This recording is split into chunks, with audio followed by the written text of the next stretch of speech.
petit doigt de pied.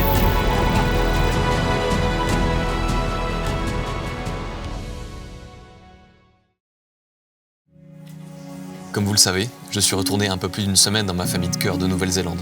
Mais je n'ai pas énormément filmé. Je me suis reposé, j'ai profité de ces moments précieux.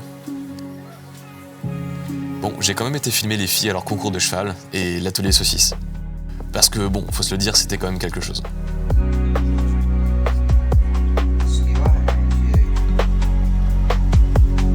Plus je passais du temps ici, moins j'avais envie de partir.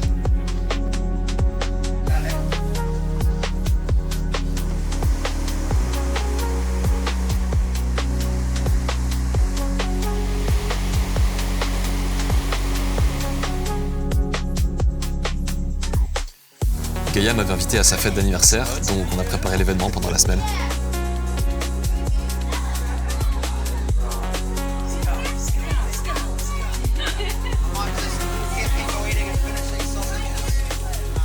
C'était une chouette soirée, vraiment.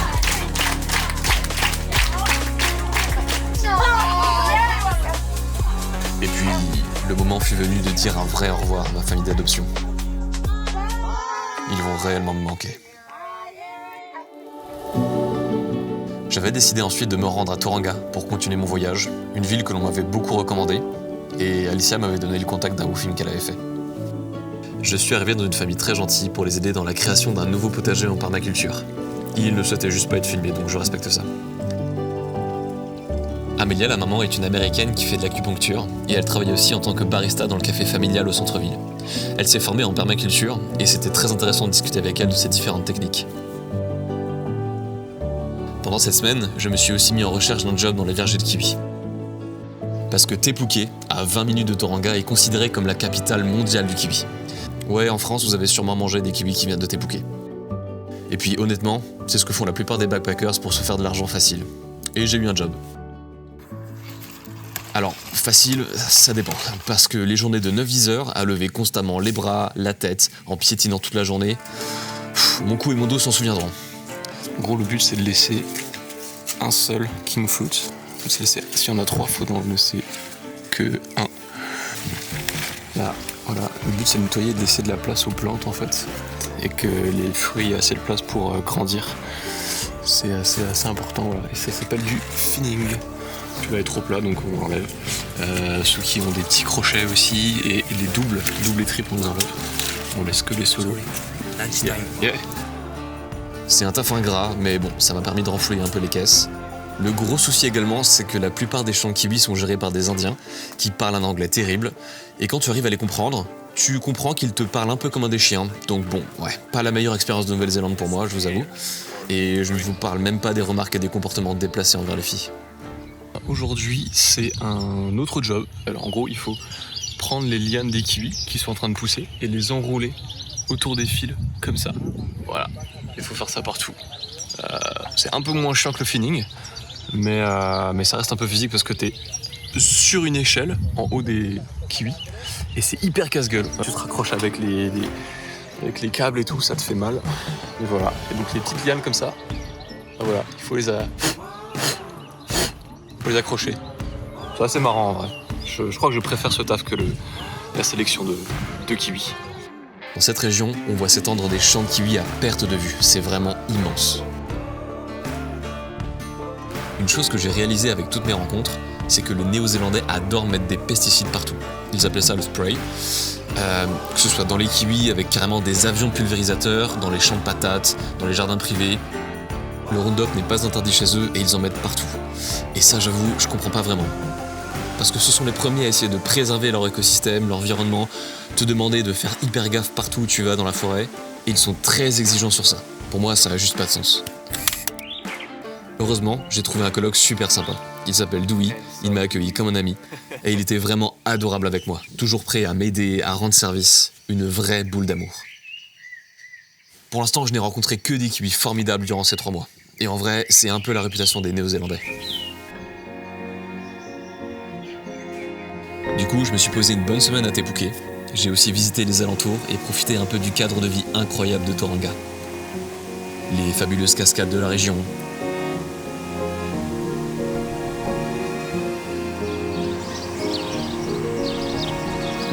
Fanganui et ses feux de camp sur la plage après le surf.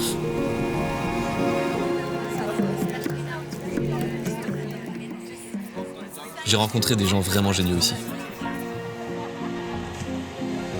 Je n'ai bossé que 5 jours dans le Kiwi finalement, parce qu'après, j'ai décidé de suivre Mathia, Raphaël et Lizzie pour un road trip de 3 jours en canoë-kayak sur la rivière de Fanganui. Je les avais rencontrés grâce à Alicia quelques semaines avant et on a tout de suite bien accroché. C'est assez dingue comme en PVT tu arrives à tisser des liens très rapidement avec les gens que tu rencontres. J'ai donc quitté la coloc de Douy et je suis allé m'installer pour quelques jours chez Craig, un Kiwi, retraité de l'armée d'Afrique du Sud et qui est une personne vraiment exceptionnelle. Si généreux, bienveillant, amical. C'est aussi Alicia qui nous avait présenté il y a quelques semaines auparavant. Il a de sérieux problèmes de dos et une mobilité réduite, donc je l'ai aidé à jardiner et ranger un peu sa maison. Et il m'a accueilli comme un fils. On a partagé des très bons moments ensemble. You know the red pack? It was out in the bush. Yeah, but it's not really tasty. Ah, shit. Yeah.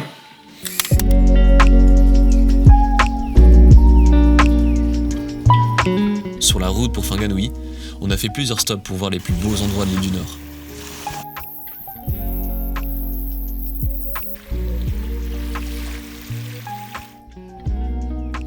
Et les amis, on est lundi et on vient de quitter Tauranga avec les cocos, Mathia et Lizzie. Voilà. Et on est au Blue Springs. Voilà, c'est une petite source très très claire. Enfin une petite source, non, c'est une grande rivière avec une eau extrêmement claire. Chaque step, on s'éveille genre, waouh, c'est beau. On avance, ah, c'est encore plus beau. Tous les 100 mètres. Ah, c'est encore plus beau. C'est extrêmement frustrant parce qu'on peut pas se baigner. Mais l'eau est claire, mais vous avez jamais vu une eau aussi claire de votre vie. L'eau des Blue Springs de Pataruru est extrêmement pure. Elle fournit 60 à 70% de l'eau embouteillée en Nouvelle-Zélande, car elle est filtrée pendant 50 à 100 ans par un plateau en amont. Et c'est donc l'une des sources les plus pures au monde. Elle reflète la vitalité, la régénération et l'apaisement pour beaucoup de Maoris. Les amis, bienvenue à Rotorua, alias la ville qui sent le paix. Voilà, c'est assez ouf. En gros, il y a des sources thermales, des sources géothermiques avec énormément de sulfure. C'est ça, c'est du sulfure ? Du soufre. C'est pas du sulfure, c'est du soufre. Ça sent le paix, mais partout. C'est un truc de fou. Dès que tu rentres dans la ville, waouh, ouais, c'est violent là. C'est hyper drôle. Mais le gros point positif de cette ville, c'est que mec, quand t'es en société, tu peux péter comme tu veux, ça ne se sentira pas. Ça ne se sentira pas. Voilà, je suis dans le Pell actuellement. Oh, ça sent la mort. Vraiment, c'est horrible. Et du coup, l'eau jaillit à 100 degrés. En gros, ils disent de pas se baigner dedans parce que on cuit sinon, tout simplement. Voilà, comme un brocoli. Les Maoris ont une connexion profonde avec ces zones géothermiques, utilisant les sources pour se purifier et se soigner. On se croirait vraiment sur une autre planète. C'est Allez, 20% dégoûtant, 80% impressionnant.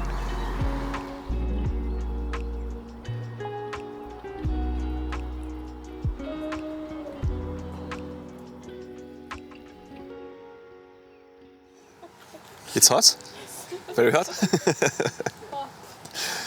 Gros, on a un petit bassin là où on peut se tremper les pieds. C'est assez dingue, mais c'est hyper chaud apparemment. Putain, je vais tester. Oh putain, oui d'accord. Oh la vache. Oh, ça réveille.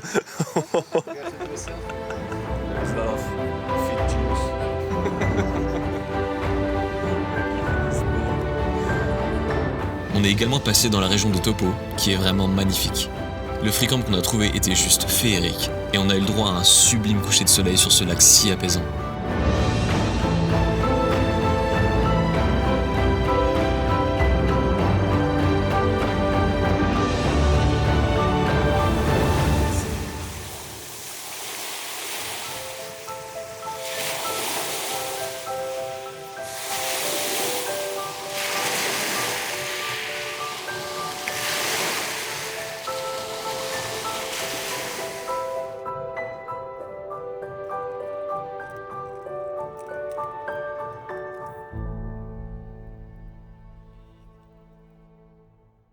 Et voilà, on vient de se réveiller à 1h au free camp.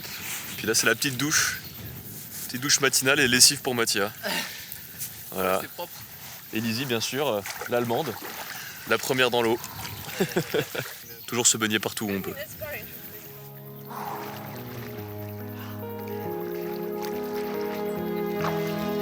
À côté de Taupo, on peut admirer les Huka Falls, qui veulent dire mousse en langue maori, à cause de l'écume blanche créée par la forte oxygénation de l'eau, ce qui donnait également cette couleur turquoise.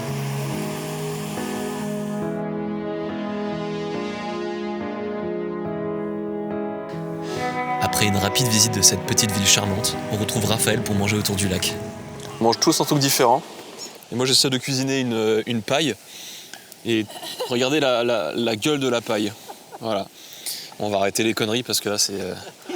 On ne peut pas cuisiner de paille sur un cooker, c'est pas possible. Sur un gas cooker c'est terrible, ça ne fonctionne pas. Explique-moi. Dis-moi Jamie, le caillou et ça flotte. pourquoi ces cailloux flottent? Parce que il flotte. Je sais pas. C'est trop bizarre les gars. Il y a des cailloux sur la plage, ils sont tout poreux, tout légers. Et en fait quand tu les lances dans l'eau, bah ils flottent en fait. Je crois que c'est les cailloux les plus nuls de Nouvelle-Zélande. Il faut même pas un gros plouf. On dirait du décor. Mec, ça se trouve c'est un décor de film de tournage du Seigneur des Anneaux. Peut-être. Ça se trouve c'est des faux cailloux. Moi je vais faire un gros plouf avec ça. Vas-y, je suis sûr il va flotter. Ah non. Ah si, ça flotte. Mais si, ça flotte. Mais what the fuck. En fait, ces cailloux flottent car ce sont les roches volcaniques poreuses créées par le refroidissement rapide des projections du volcan. Après avoir passé le Tongariro, on s'est pris une méchante tempête d'été sur la tête. Là, on est actuellement dans une tempête de grêle. On est obligé de s'arrêter parce que ça...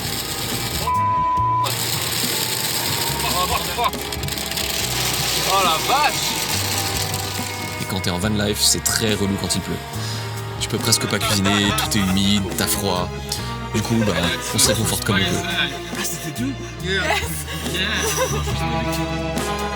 Bon voilà, on a bien dormi, et on a froid. On se régale avec un petit flat white pour monsieur. Petit flat white également ici.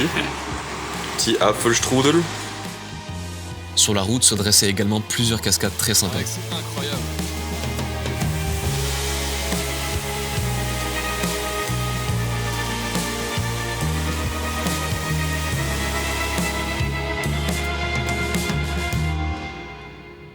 On est en train de chercher un chemin pour aller à la cascade de Gollum. Comment elle s'appelle la cascade? Ouais. Putain, vous m'aidez pas les gars, vraiment. Ça coule sous mes pieds les gars, c'est pas un chemin. On est perdu dans la brousse néo-zélandaise. There is no track. Mais mec, putain, on va encore être trempé. Frérot, c'est quoi ce chemin de zinzin? Ah ouais d'accord. Super, non mais gars, c'est absolument pas dangereux. Tout va bien. Il n'y a pas du tout 50 mètres en dessous des pieds. Alors ici c'est censé être les cascades où ont été tournées une scène du Seigneur des Anneaux. Vous savez quand Gollum frappe un poisson contre un rocher et qu'il a deux doigts de se faire tuer, c'est ça hein Mathia? Ouais c'est ça. C'est le moment où il y a Faramir et ses gens là. Avec ah oui Faramir c'est ça ouais. Qui viennent le capturer et... Donc c'est tourné juste là en bas là c'est ça? Voilà. C'est là-bas. Mais on peut pas y accéder. On peut pas y accéder, c'est très frustrant.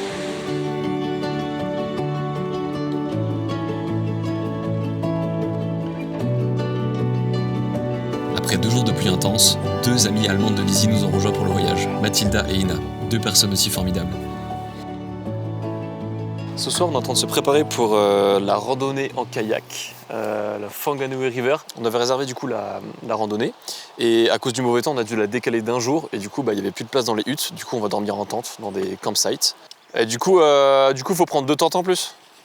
Ah frérot, on dort pas 2 dedans. On va être très serré là. Tu penses 2 ça le fait? 2 ça le fait ouais. 2 ça le fait dans cette... Pas du tout.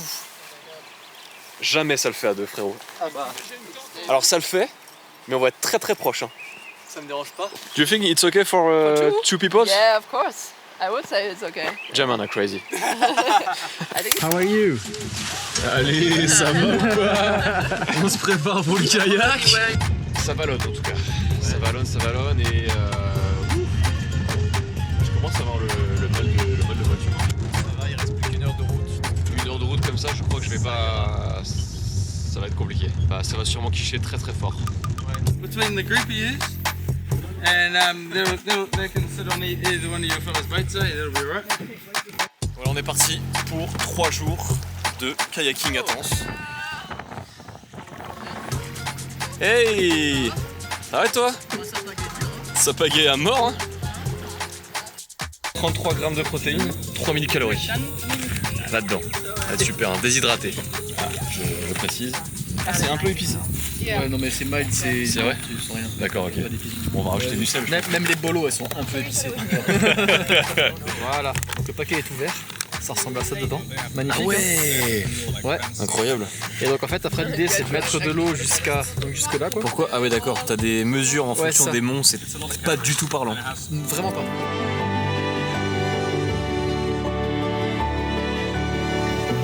Et à notre groupe s'est greffé aussi un Hollandais de 27 ans, nommé Pim. Ouais, on y a tous pensé. Il fait le thé Araro à Trek. Il est de ces personnes qui te posent très vite des questions profondes et intéressantes. À un moment, il nous a dit qu'il trouvait les piqûres de moustiques agréables, car le fait de se gratter te fait du bien. C'est juste totalement absurde, on est d'accord. Mais si j'y réfléchis bien, c'est cette capacité à avoir du positif dans chaque chose, même les plus énervantes, qui me fascine. Et je crois que j'ai envie d'être un peu plus comme ça.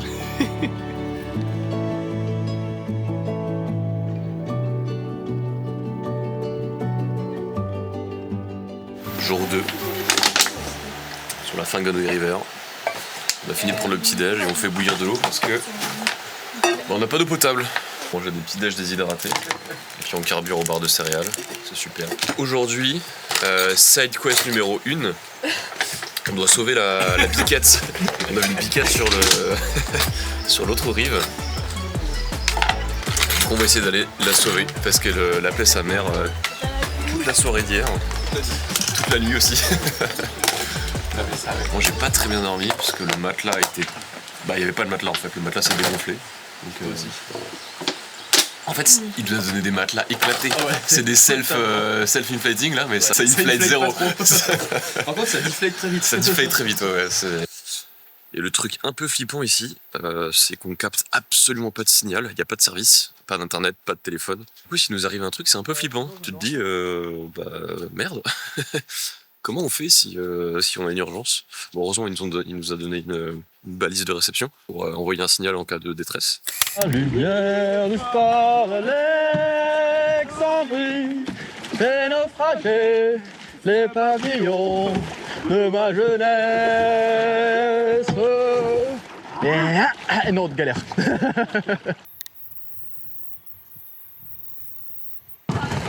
Ouais, nice. Fin de la deuxième journée du kayak trip de la Whanganui River, la Great Walk. On est arrivé sur le deuxième campsite qui est assez éclaté en soi, hein, parce que Mathia confirmera, on a galéré comme pas possible à sortir les canoës de la rivière parce qu'en fait on est voilà, en fait la berge en contrebas, il n'y a pas de berge en fait, c'est juste de la boue et tu glisses, tu tombes. Mais c'était fun, ouais. Voilà. On a découvert plein de nouvelles insultes, je pense, des nouveaux jurons, c'était... Voilà, il y a des trous J'espère partout. que tu mettras des gros bips partout dans ton vlog. T'inquiète pas pour ça. Pire comme celle qu'on a fait, on en a fait que 2. Hein, ouais, mais il est fun quand même. Il est fun. Ça doit faire 5 jours que j'ai pas pris de vraie douche, donc voilà. On se baigne dans la rivière, on se nettoie comme on peut avec les gants de toilette. C'est pas fou.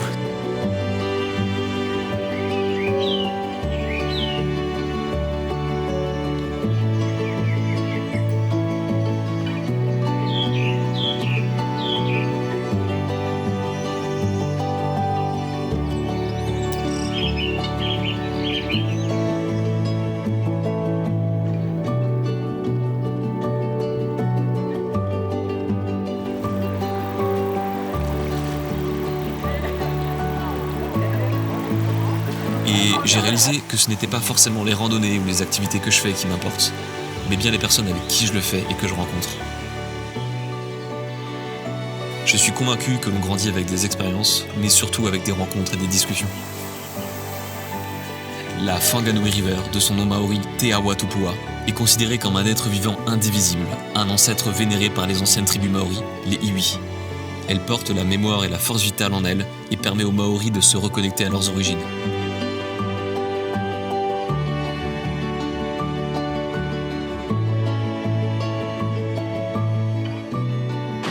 ça bouge quand même un petit peu. Et disons que la force vitale, bah, je l'ai bien senti moi.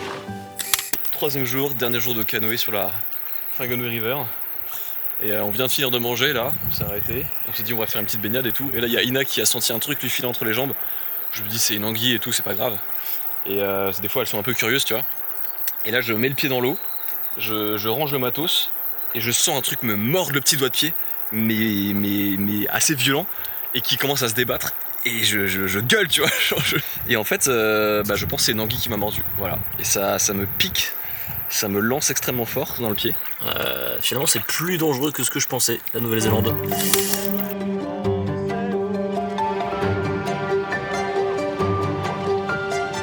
Le kayak trip fini, on décide de pousser le road trip encore un peu pour terminer dans la région de Taranaki, sur la côte ouest.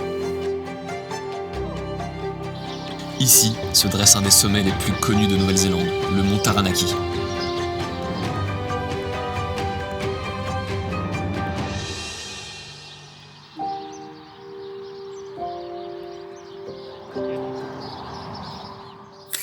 Hello les amis, ce matin, réveil à 2h30 du mat pour aller commencer la randonnée de Taranaki.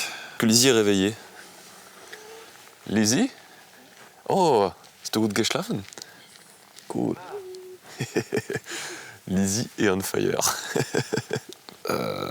Allons cuisiner quelques petites dingueries là. Il est beaucoup trop tôt pour manger.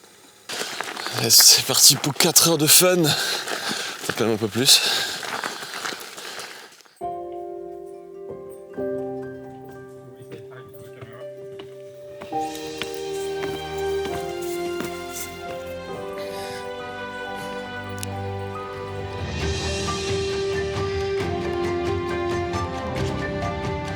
Alors les amis, on vient d'arriver au sommet de la rando et on a une vue sur le Taranaki.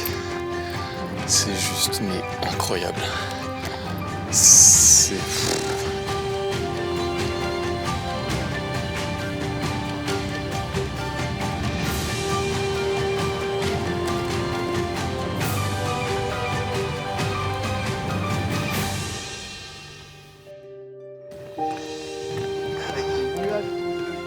Mais c'est juste magique. Pour les Maoris, cette montagne est considérée comme un ancêtre sacré, une divinité vénérée. Selon une légende, ce mont à l'allure parfaitement symétrique aurait fui un combat avec d'autres montagnes de Nouvelle-Zélande, comme le Tongariro, créant ainsi la rivière de Whanganui. Après toutes ces aventures, il est temps pour nous de nous séparer, tristement, et de prendre chacun notre chemin. Car nous avions tous décidé de faire autre chose chacun de notre côté après. Et c'est aussi ça la vie de backpacker. Se rencontrer, se quitter, pour peut-être mieux se retrouver.